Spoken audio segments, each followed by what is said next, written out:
Selimut gadis ini rupanya ada kepala beruang. Di saat dia dibangunkan, ibunya tiba-tiba masuk. Alasannya karena tidak menemukan suaminya. Juga ayah tiri si gadis. Karena ada teman yang sangat penting akan bertamu ke rumah. Jadi dia tidak ingin si gadis dan suaminya untuk berada di rumah. Tapi yang tidak diketahuinya adalah, suaminya sebenarnya juga berada di kamar itu. Gadis ini bernama Minnie. Dia memiliki seorang ibu yang iritabilitas, alkoholisme, keegoisan dan kemalasan. Melahirkannya sebelum menikah. Kelahiran anaknya menghancurkan reputasinya sebagai bintang. Sehingga anaknya adalah suatu hal yang buruk. Minnie yang tumbuh besar di lingkungan seperti itu, hatinya sangat tidak sehat. Hari ini ulang tahun Minnie. Ibunya mengatur seorang pria untuk menjadi hadiahnya. Di malamnya dia juga bisa memanfaatkannya. Siap sangka hal ini diketahui Minnie. Kemudian sudah membayar duluan bayaran si pria.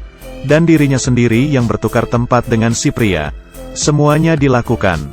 Dan ternyata memberikan kejutan untuk semuanya. Juga membuat ibunya tidak senang. Tidak salah, beginilah Minnie orangnya. Dia pemberontak dan suka kegembiraan.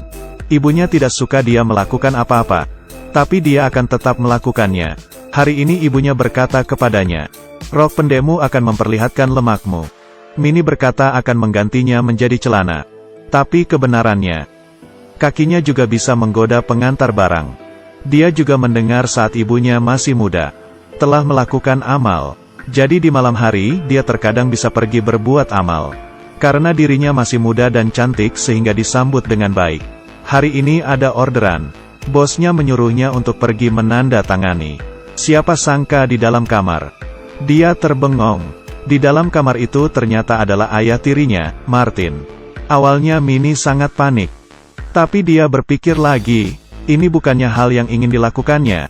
Kemudian dengan cara lampu yang dimatikan dan tatapan kosong, akhirnya menyelesaikan tugasnya. Hal yang berbeda ini, membuat langkah Minnie semakin cepat. Siapa sangka pelanggannya keluar untuk memberinya kunci.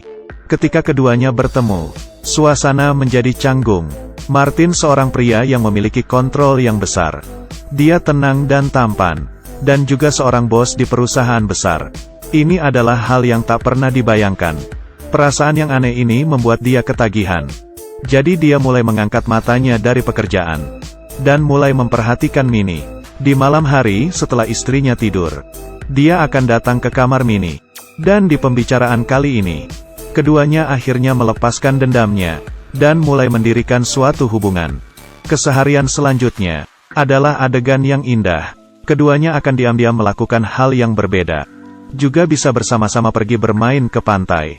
Di bawah matahari yang terbenam. Ia mendapat pengaruh dari anaknya yang penuh semangat. Dan membuat Martin menjadi seorang anak kecil yang besar. Mereka tertawa bersama. Martin pun juga benar-benar jatuh cinta kepada Minnie. Di bawah bimbingan Minnie hari ini, mereka berdua akhirnya memutuskan untuk mengirim ibunya ke rumah sakit jiwa. Kemudian Minnie mulai mencuri obat di sekolah. Semacam obat yang bisa menghilangkan kesadaran. Dan menambahkan obat itu ke minuman ibunya. Juga dalam dosis yang banyak. Obat seperti ini membuat ibunya menjadi lemah. Dan memperbesar kecemasannya. Dengan cepat ibunya berkelahi dengan sahabatnya. Dan langsung ditangkap oleh polisi. Di suatu pesta juga bertindak seperti orang gila. Semua ini mengatakan ke semua orang. Kesehatan mentalnya ada masalah.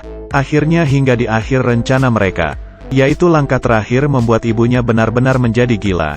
Hari ini kedua orang beralasan untuk pergi keluar makan.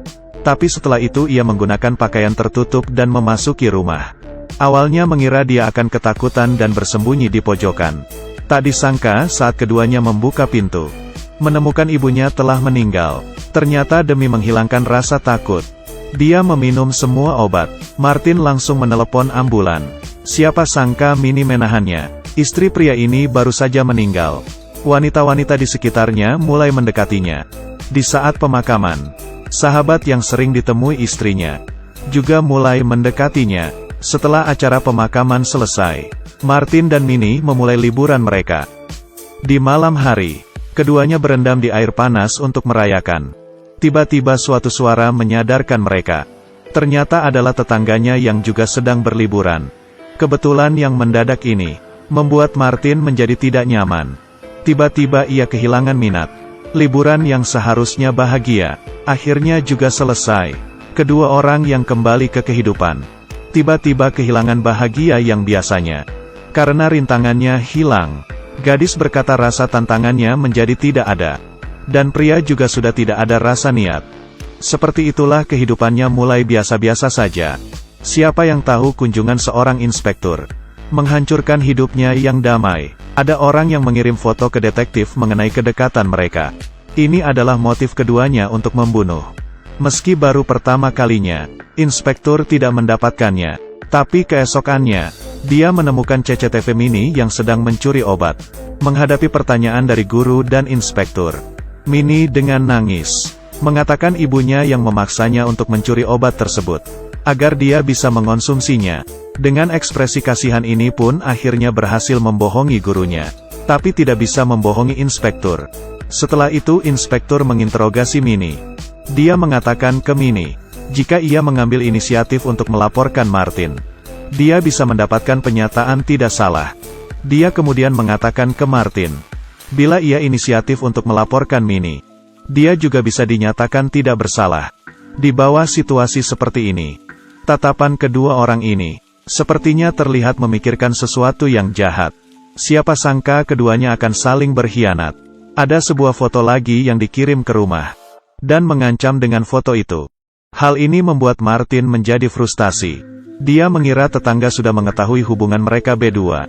Martin tahu bahwa tetangganya tidak hanya sekali memberinya masalah. Sekarang dia menghadapi Mini, dan tidak memedulikan apa yang dikatakan Mini. Kemudian dia masuk dengan paksa ke rumah tetangga. Akhirnya Martin pun ditangkap, dan inisiatif mengakui apa yang dilakukan ke istrinya. Di saat dia bisa bertemu dengan Mini, Mini demi mencari kebahagiaannya, pun mengatakan yang sebenarnya kepadanya. Benar, foto itu dialah yang mengirimnya. Kebetulan yang terjadi di liburan mereka juga dia yang mengaturnya. Hal ini sudah dari awal direncanakannya. Martin hanyalah menjadi bawah tangannya yang membantunya. Hanya sebatas